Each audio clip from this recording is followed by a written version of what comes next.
was looking for followers.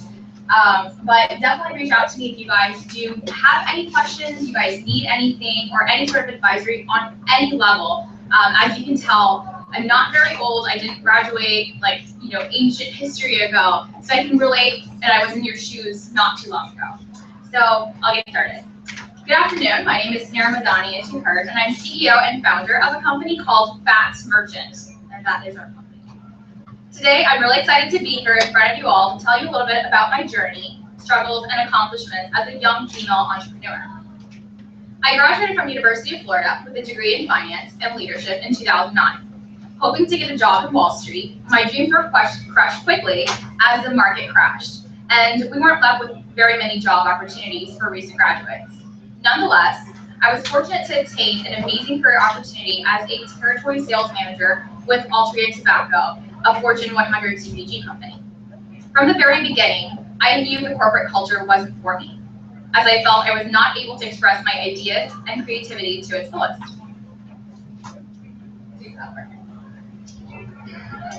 I would constantly challenge my managers and upper-level executives and fought tooth and nail for what I felt were the best practices for efficiency instead of practice.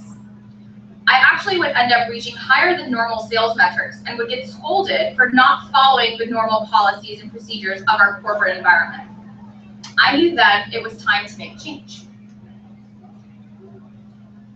I was brought into the merchant services industry through a friend who was also working in the field, and I ended up joining a sales force until I would figure out my next move. Never did I imagine that the unsexy industry of credit card processing would become my life's passion. Although I worked for a smaller private merchant services company, I still was unable to make decisions for my customers the way I wanted to. I continued to challenge ancient practices, but no one would listen. For me, it was much more than contracts and how much we could earn from each potential customer. It was more about the customer experience, their challenges, and how we can find solutions to their problems. I started to listen and wrote down every time a customer had a complaint, every time a customer was frustrated, and every time a customer wanted something more. In 2013, I came up with the idea of doing a subscription-based plan for credit card processing, where we as a merchant company wouldn't earn any profits from a merchant's volume. Instead, we would charge them a minimum membership fee. Also, we wouldn't lock anyone into a contract.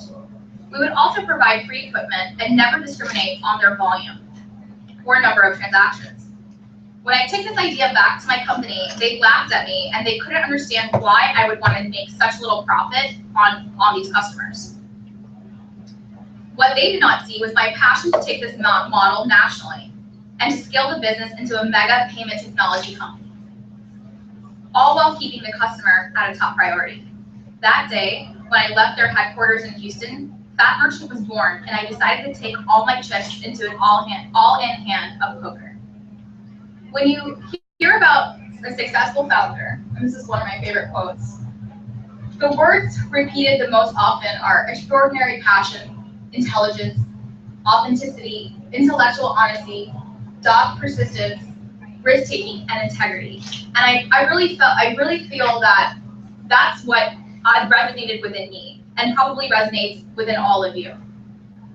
Over this last year, I've been able to take an idea from inception into a reality. Every day, when I walk into our downtown Orlando office, I almost pinch myself in awe of the accomplishments we have made in such little amount of time. In less than 8 months, we were able to get registered with Visa MasterCard, find a sponsor bank, which is Fifth and Third, get approved, create a brand, an image, a culture, hire some amazing talent, fire some not so talented, get sued by 2 different companies in different states, raise seed funding with a valuation of over $1 million, and oh yeah, get national media attention. All of the success and hardship I would never have been able to achieve on my own. I was fortunate to have a family that was always supportive and a founding team that is more relentless than any other. I believe this quote to be very true. An A team is really just the foremost reflection of an A CEO. And as a core fundamental part of having a startup is being able to attract and retain the best talent. When I think about who I want on my team, I think about finding the best person, not only for the job, but adding value where I lack and my team lacks. Finally, I just want to leave here today with a message that there really is no such thing as a billion-dollar idea. We all have ideas. It's really about the billion-dollar execution. As you all know, Google was the 95th search engine to market. And it wasn't just because of their technology was fantastic, their algorithm was fantastic, but they executed it to the top best in the industry, and that's why they were successful. And I love this quote. You see a lot of quotes here from Tarang Shaw. I really recommend you to read this book. It's called Venture Capitalism at Work. It's like a 600-page book. It's definitely a long read, but it tells you the story of all these different founders from Twitter to Facebook and the not so popular ones such as Zeus and just other small companies. And it takes you from the VC side and from the founder side. So I pull a lot of quotes from this. But I just wanted to come here today to I want to have an open dialogue with you. So that was our story about Fat Merchant, how it was started, how it was founded. But I want to have an open dialogue. Within the last year, we were able to do a lot of amazing things.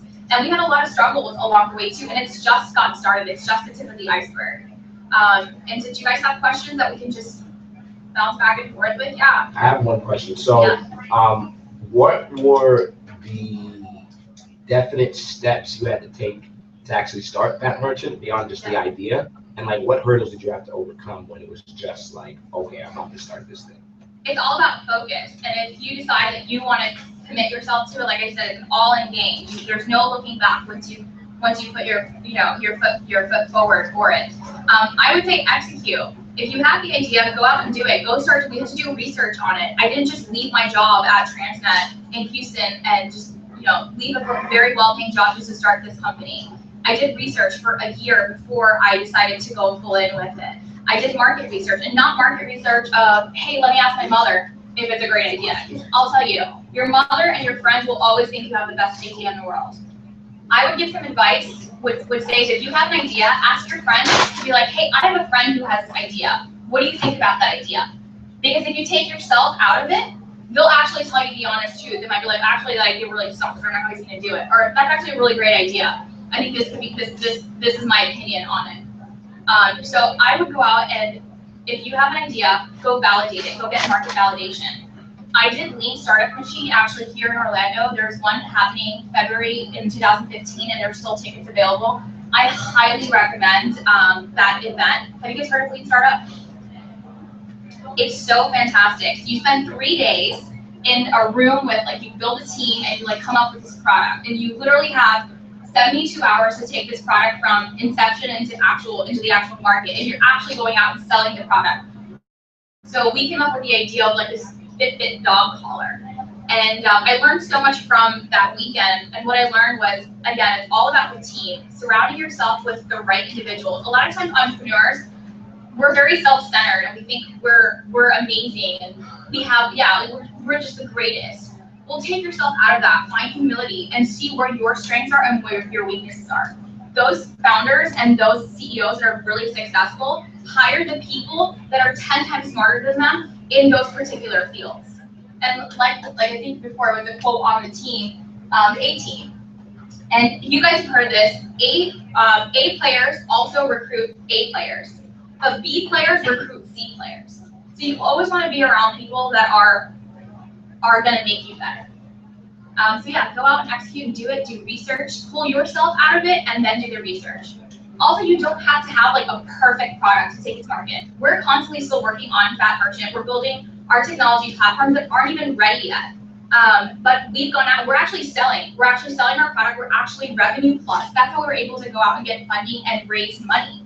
And I see a lot of times within the tech industry or within the startup space, people will come out with a product and they'll spend forever developing the product and then they never take it to market. By that time that you've not taken it to market, someone else has taken it to market.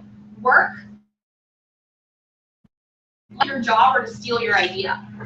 So then that's another thing that I think Mark Cuban says that. But just get it out there. And even if it's not the most perfect product, but have something that you can go out and sell or market or get customer feedback on or build upon. Was it challenging to get the partnerships with Visa and the banks that sponsor you?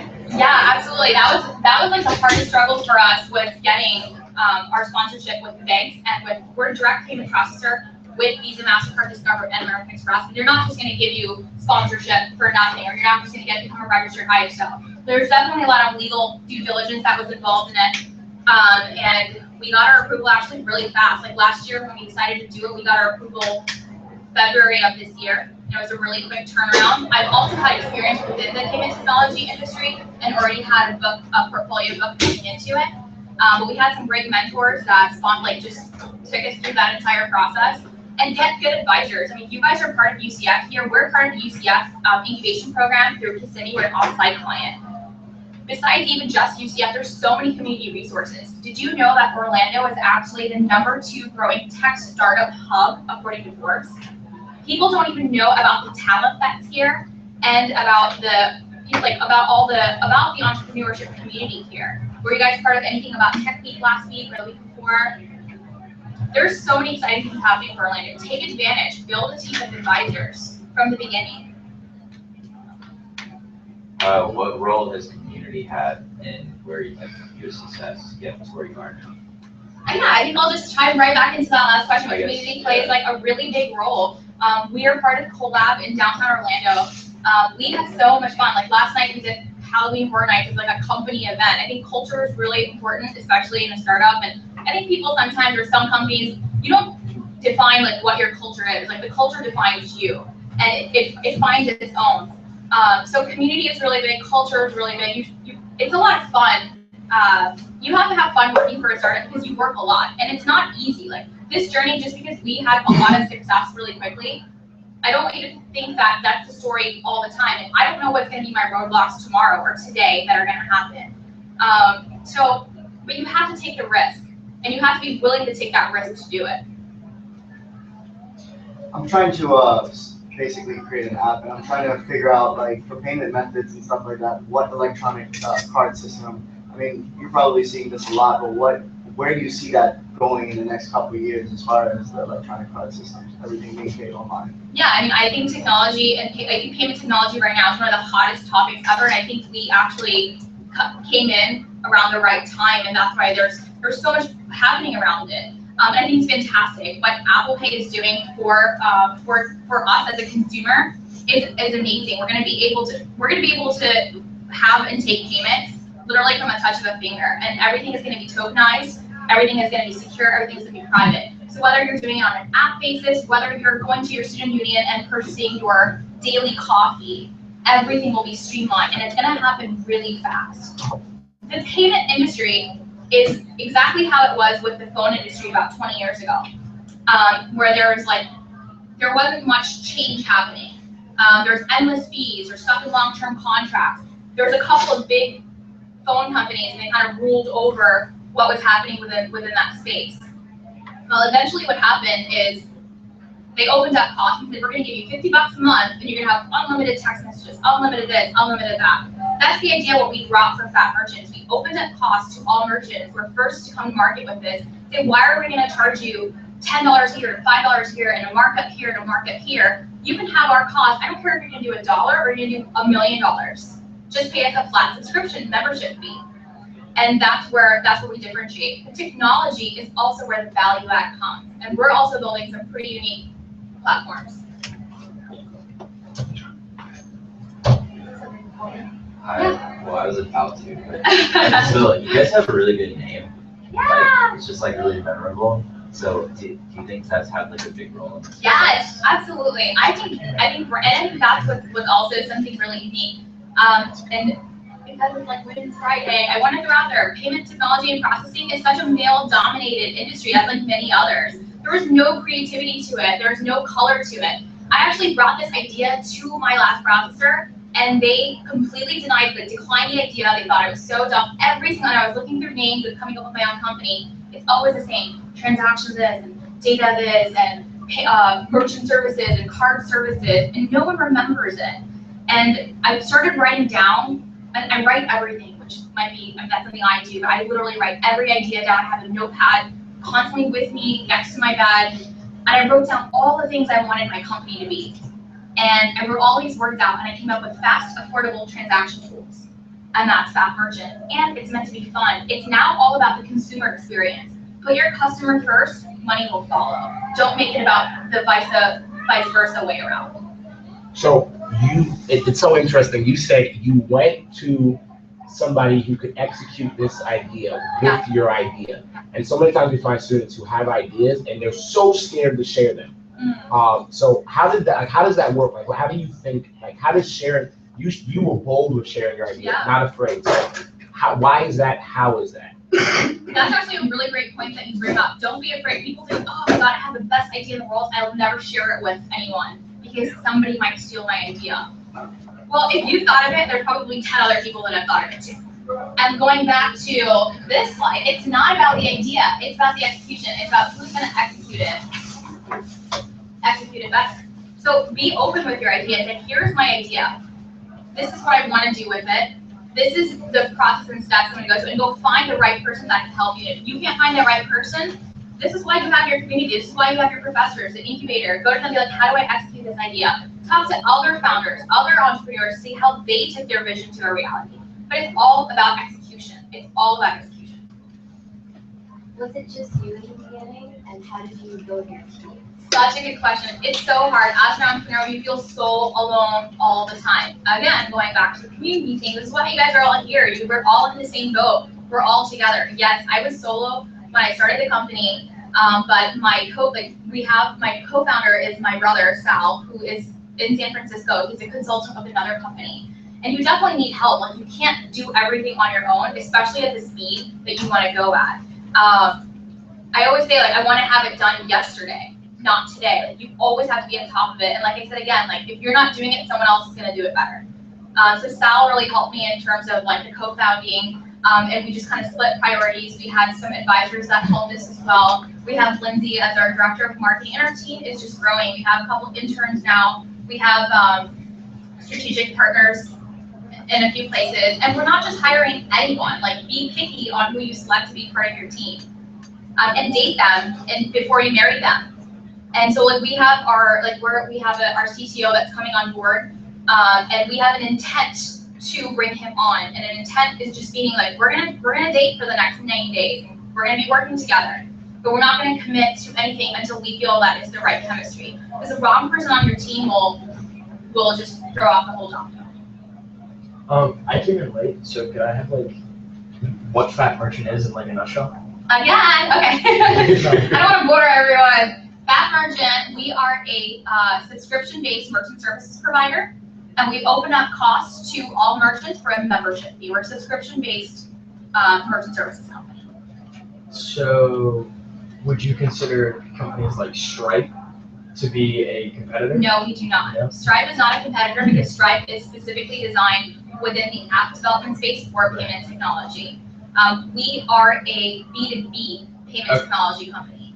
And a lot of times we compare, or like, what's the difference between you guys and Square is like a big question on constantly. Even we don't consider Square as our competitor. Our primary demographic is merchants who are doing more than $20,000 a month in volume and processing. So we're going after different vertical markets. We're going after hotels. We're going after healthcare. We're going after legal. We're going after B2B. So there's a couple of vertical market focus. Also, don't just sell to everyone. That's one of the biggest things for failure is you go out and say, hey, everyone can have my product. Define your niche, penetrate your niche. Once you have that niche, then you can apply the same principle elsewhere. And it's all about scalability too. When we have this, like, make sure your idea can be implemented.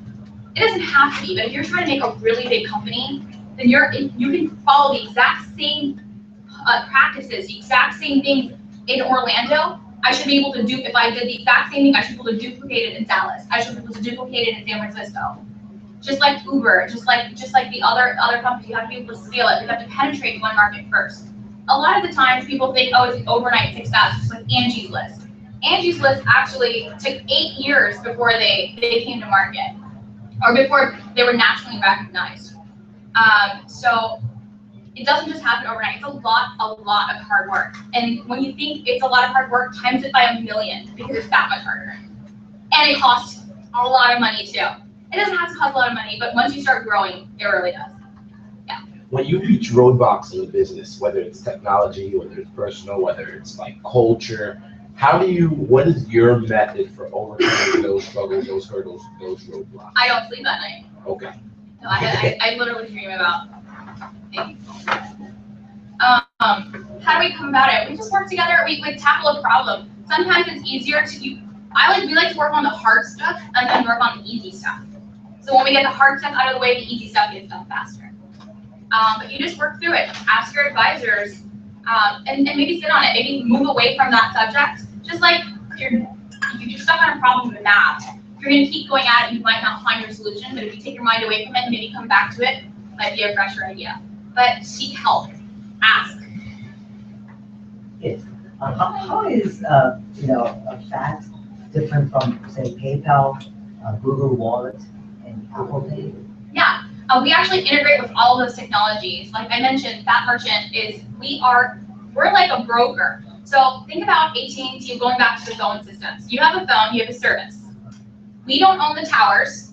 So like we're AT&T, we don't own the towers and we don't own the phones. Apple owns the phones and our networks own the towers. But you need AT&T to connect your phone to the service. That's what we do at Fat Merchant. We connect you to the technology. You still need a merchant services provider in order to take payment transactions. So we have vendor partners like Authorize.net. Apple Pay is actually great for us because there's so much technology coming to these merchants and they're afraid of technology. Merchants for small and medium-sized business, they don't have the time to worry about technology. They're so afraid of technology. We actually bring the technology to them, implement it through our platforms. They still need a merchant services provider to take transactions, do the acquiring, and put it in their bank, which happens on the back end, which actually we don't even do in-house. Our sponsor bank, which is Fifth and Third, also known as Bantam in the payment processing end, does everything for us on the back end. So having great partners, that's how we differentiate. How do you manage because I know some entrepreneurs, they get to the point where like, okay, I have a cool idea, product market fit, people want it. All right, I got to bring on people. I don't know how to manage people. I don't know. So what is your like tips for managing people when you bring them on a team? Whether they're volunteer or paid. I think that managing people, we consider everyone on our team as a partner. And I wouldn't bring anybody on that I wouldn't feel comfortable that won't fit into our culture. So we hate micromanaging. That's not our style at all. And then we'll see individuals that'll come on board or like something, it's a great example. We have an intern on board that we constantly struggle with, and she tries really hard. But you have to learn to manage different personality types. Everyone doesn't have to be great at everything. So find what that person may be good at, and it's a relationship. Like you should be learning from them, and they should be learning from you. It shouldn't be here's your work, get it done. That's not the company that we want to create. It's definitely about the culture, the growing environment constantly, and just learning to work with individual members. There's gonna be that worker bee that's gonna have to get the administrative done. That's also part of an organization. So finding where that person, and that might be someone's favorite job to do. So finding that person that's what they're so passionate about and putting them in that position where they can just do it on their own. I am not a micromanager, and there's a lot of different styles of management. And there's many great books on it as well. I read a lot, and I love reading a lot of other stories. And I look to a lot of other entrepreneurs, like Mark Cuban is one of my favorites. I'm also from Dallas, so I'm a little biased, and I love the Mavericks. But I follow different entrepreneurs. I think Twitter is a great resource too, and just I read every morning. The first thing I do when I get up, I read Huffington, I read Business Insider, I read what's going on. So constantly put yourself into what's happening within your field or within whatever space that you're working on. If there's something happening in payment technology, you should be, or I should be the one that you should come to for information. You should be able to call me. I should be able to talk to you in regards to it. Just like that, if your industry is within that application, then you should be the most knowledgeable within that space. So people come to you and you're not selling. You don't even have to sell your product. Your product sells itself. So how do you command respect and have people take you seriously being so young? I don't think I've ever had to like command respect. I think if you give respect, you get respect. I think it's mutual. I actually don't know how to answer that. I think I'm a very respectful person. I'm a listener, so I try to listen to. I think it's two-way constantly, and we work with so many different types of, even from a customer standpoint, from an investor standpoint, from an advisory standpoint. I think you just have to get on that person's level, and that's how you can respect. I think being young, sometimes, I wouldn't say there really are challenges of being young. I think society now really does look to, I mean, they see the Mark Zuckerbergs of the world, and they see that young people can do amazing things, that women can do amazing things as well. Which, if my mother maybe wanted to start a data technology company, you know, in the 80s, I don't know if she would have had all the resources behind her as I do today. So I feel really blessed to be, we are in that generation to change the world right now.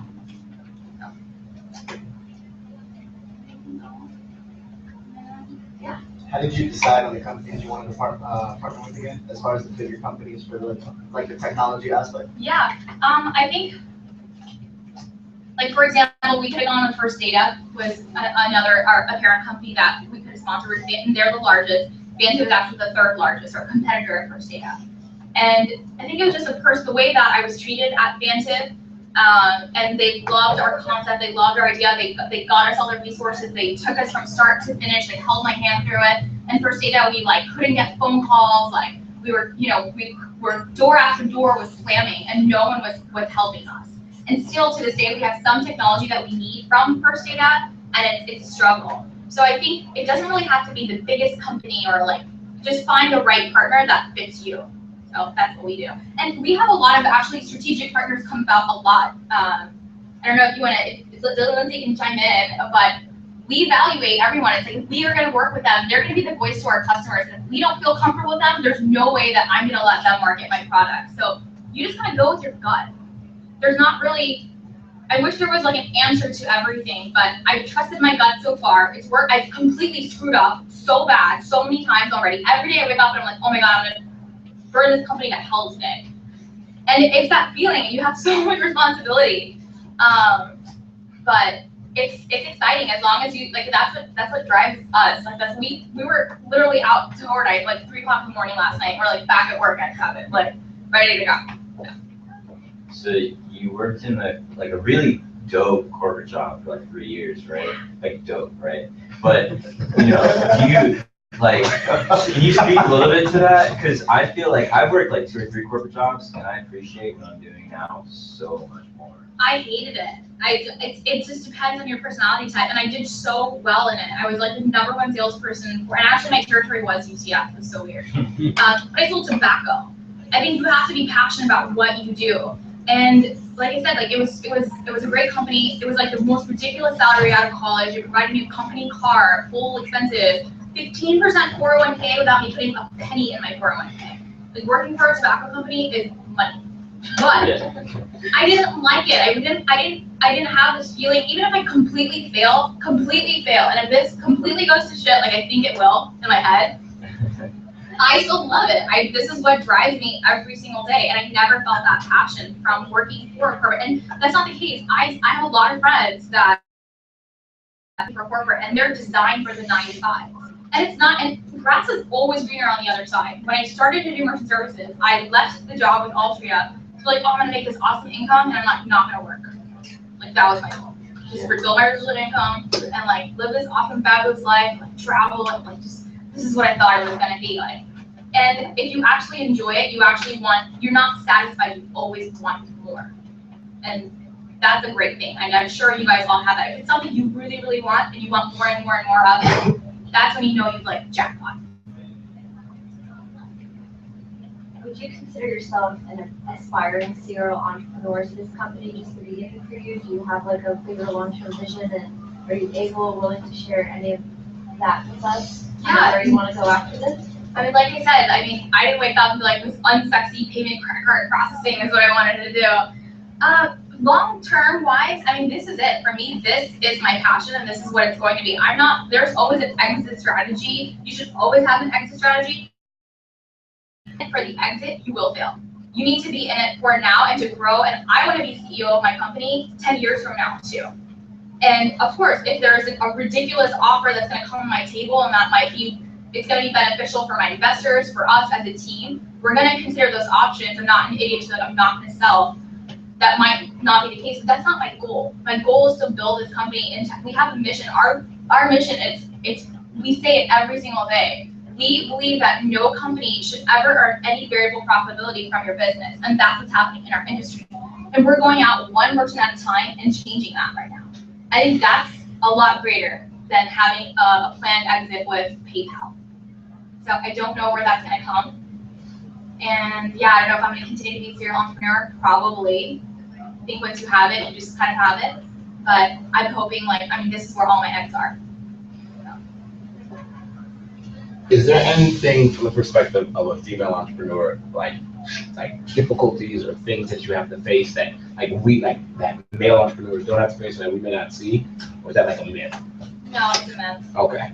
I don't think so. I don't think there's any bit different. I think that those that might use it as it's an excuse. That's what I feel. I was reading this article from Business Insider. They discussed how a lot of women were leaving entrepreneurship because of the lack of women. And they were giving problems and scenarios, and none of that kind of happened. Or do you have an all-female staff that you kind of? That's the way it works.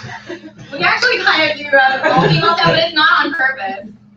We have actually virtually we have our team currently in Orlando is all female, but we're not an all female organization. I don't know how to really answer that, to be honest. I don't think it's a difference. I'm not leaving because I'm a girl. I think it's an excuse. I'm sure they're not. They're right. There's not a lot of females at all in our we're in collab. We're like they call us the estrogen room because there's no girls in technology. And I would think that's kind of hard too. I'd love to have female developers and have that. There's not that many. There's not a lot of girls in code school right now. But I think that's all changing. There weren't a lot of women in the workplace 30 years ago. But I don't think it should be a roadblock, or I don't think it's an excuse to stop you or to be I'm entrepreneurship because there's not other girls involved. It's not like going to the bathroom. Hey, you want to go with me? Like girls do. So if you're passionate for it, go for it. So you have investors, right? Yeah.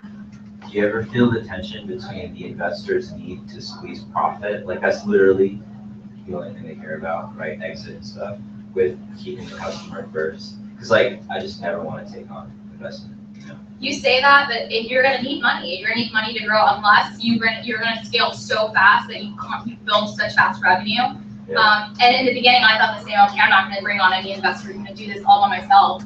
It's not not realistic to have a scalable company and not take on any funding. We just went through seed round funding, and we partnered with an investor that's more of our partner, not a VC company or an angel company that's just giving us a check. So we actually talk to them every single day. We're actually revamping. We're actually starting our first AdWords campaign right now. We're trying to be insurance online work services. You log on, you get a quote, 5 seconds, you're done. And so they're helping us build out some platforms. They're constantly involved, and we partner with a company that they've done this before, not in payment technology, but with another product. They're experts in PPC. They're experts in the ad space. Their money's on the table. They're involved with us. Yes, at the end of the day, it's all about ROI. It's all about your return. As much as I love the customer, I love my customers, but I'm not in business to not make money either. So you have to kind of balance both of those and where you want to provide value to your customers and also you're profitable. So I wouldn't say, and I do see some colleagues that have taken on too much funding, or they're blind to their investors because it's all about numbers constantly. I think if you find the right companies to partner with, and we haven't come across any problems yet with our investor. I'm not going to say that we might not, but we haven't taken on a whole bunch of different companies either. So we're just partnered with one right now.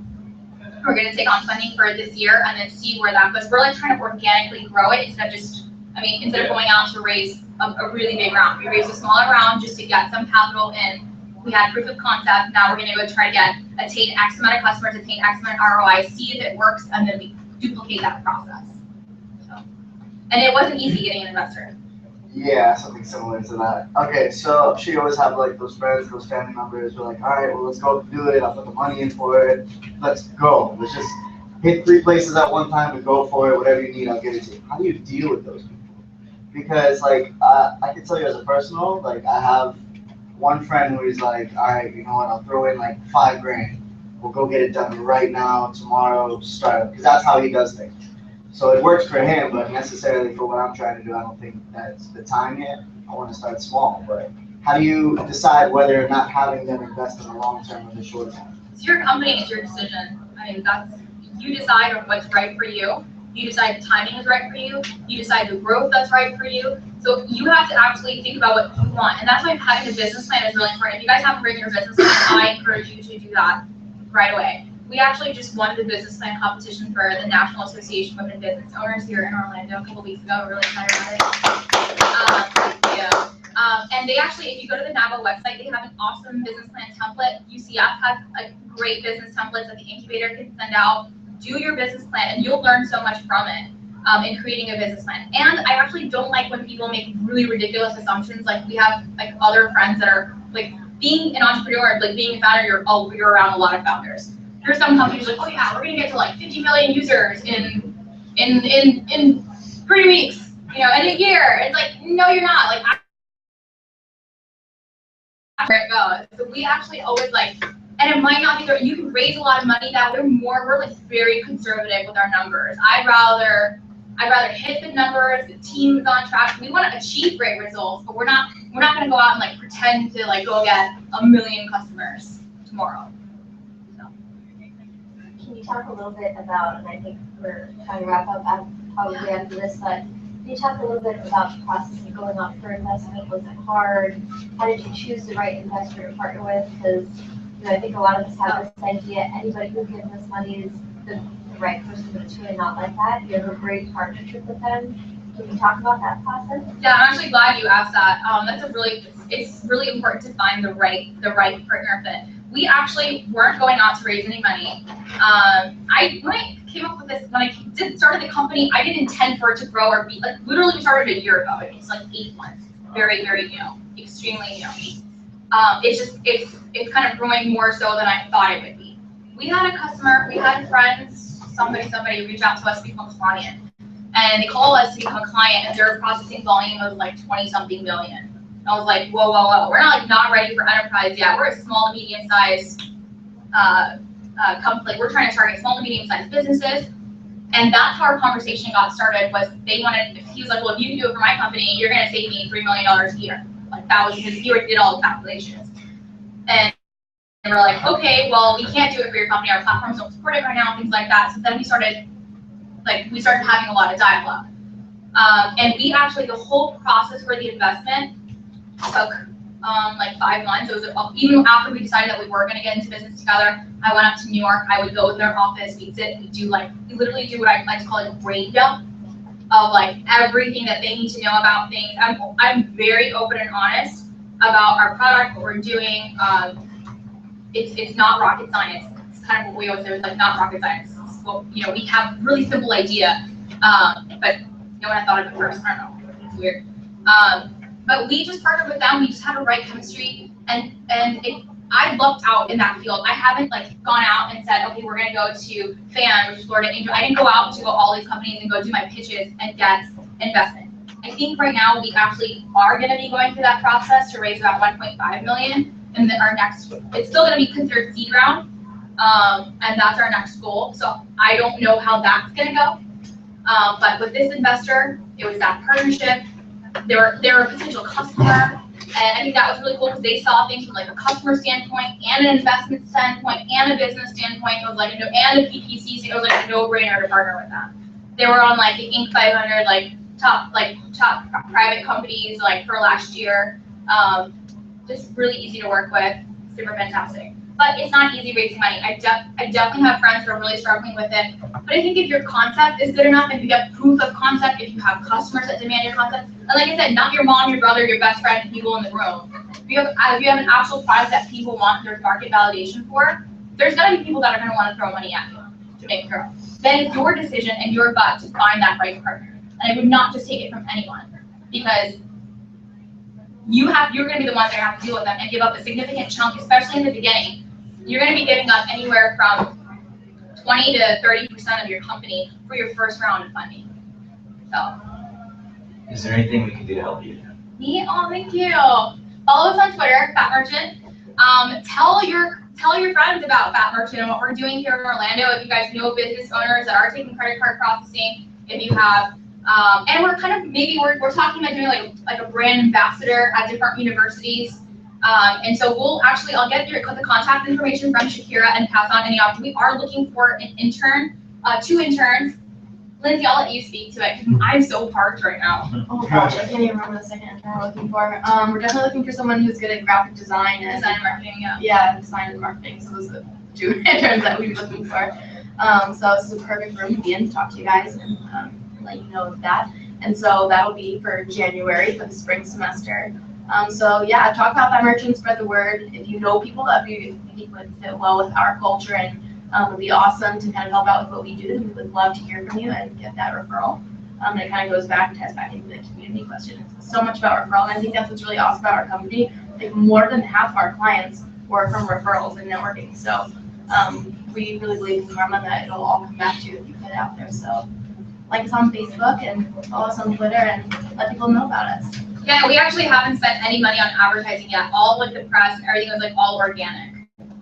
We presented at 1 million cups a couple months ago, and you guys can YouTube like the 1 million cups presentation if you guys want.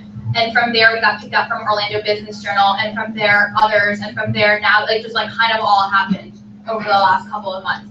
And we haven't brought on a PR company. We don't have any external marketing. Everything is just organic. But yeah, we will be having open positions available, especially for the internship right now. We're looking for good graphic designers. We're looking for good sales and marketing. So send us your resumes. Info@Fat Merchant is our account that you can send it to. Lindsay and I both get it. We're always on it. And you can call us. You can call me personally. If I send you an email, my personal cell will be on there. Feel free to reach me if you guys want to grab a cup of coffee. You guys are at Collab. Come swing by, say hello. We're on the 9th floor. And last piece of advice, fake it till you make it. Fake it till you make it. Another thing I'll tell you. Watch the TED Talk on it. Look up the TED Talk for it. It's really Oh, really? I didn't know there was a TED Talk on it. We actually were ranked on top credit card processors as like the top 5 national merchant services company. We got a phone call for it, and they thought we were doing like 10 million plus. We had like all these customers, and we're like we're people. But people don't need to know how small you really are, and you could really build out of the garage. We're like out of Collab. Our office is really small. We have like people virtually working. It's like such a lean startup, and that's lean startup. It's so good. Don't spend money on things that you don't need to be spending money on, like swag and like giving out T-shirts. Like you don't need that. Use every dollar to go get a customer. That's it, guys. Thank you.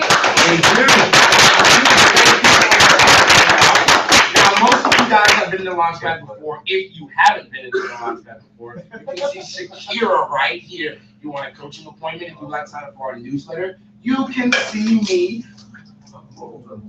It didn't happen. It didn't happen before. It didn't happen. Oh, it didn't happen. Felony.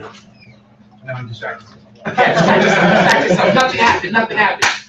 We have a tradition at the Launchpad at the end of every amazing event, and this was an amazing event. We all stand up, head to the front. I play some hipster music, and we take an Instagram picture. So, yes. So you guys can please rise to your feet. Yes. Rise to your feet. Yeah, I do. Yeah. What's your? Yeah. Okay. Nice. My sister graduated from High School.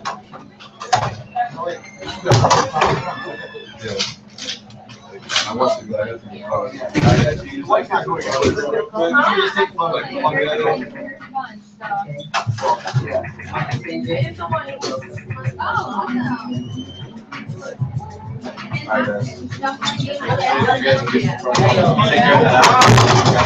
I believe in you. I believe in you.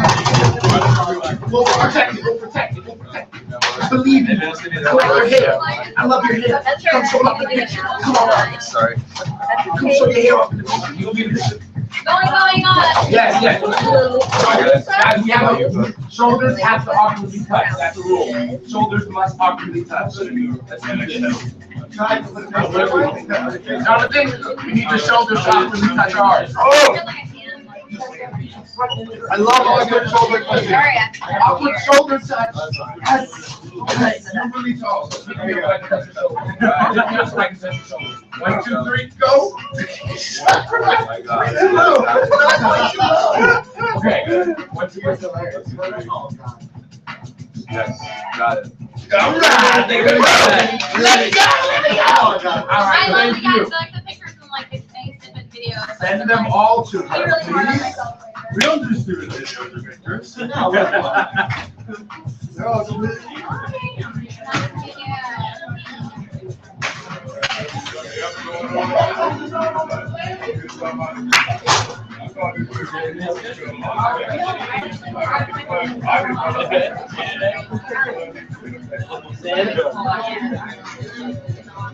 Alright, let's see.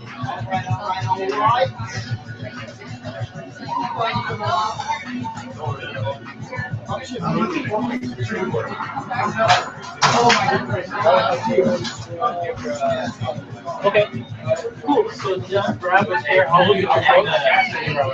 You press stop on the broadcast. Real engineer.